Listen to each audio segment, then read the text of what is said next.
Some say you are what you eat. I say it's more than that. You are what you say, and you eat your own words. That's the lesson of the number 13.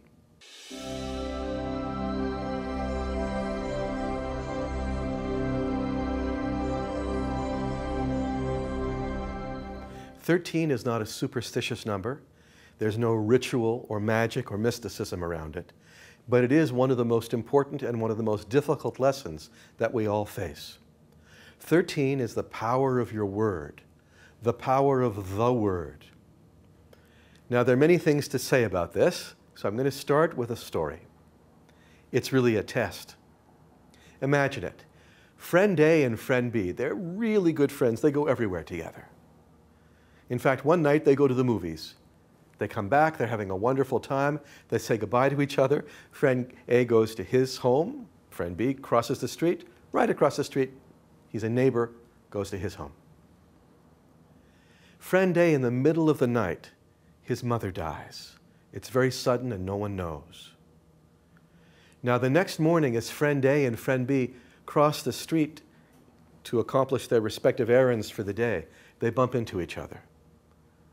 Friend B says, "Hey, how you doing? We had such a good time last night. We should get together for lunch again today. Hey, how's your mom?"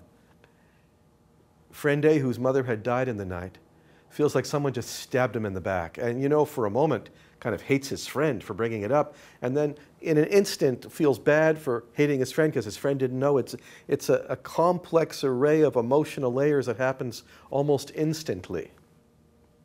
Almost imperceptibly, but not quite. So here's the test for you. Friend B, the one who said, "Hey, how's your mom?" Did he have the right to speak? Remember, he didn't know. No one did. Well, the answer is very simple. No. You never have the right to speak. You never have the right to speak unless you stop, look, and listen first. Just because it's on your mind doesn't mean it's true. Just because it's in your mind doesn't mean it has to be said. And the time when people make the most mistakes with this is when it's an unconscious expression, when they're feeling good, when friend B is just saying, "Hey, let's have lunch." This is when the most mistakes are made. Be aware of what you say. Let's think about this for a moment. What does stop, look, and listen mean?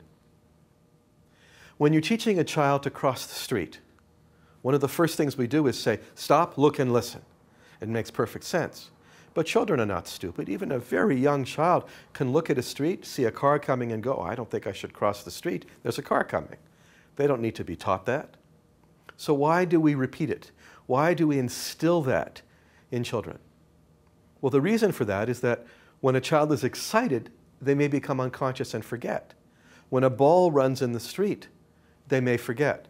And we're hoping that if we instill stop, look, and listen, perhaps, if we're lucky, just before they cross the street chasing a puppy or a ball, they may stop, look, and listen just long enough to become aware again. Now, what does stopping mean? Stop means look. What does look mean? Look means listen. It only takes a split second to pay attention to another person before you have to say what you have to say.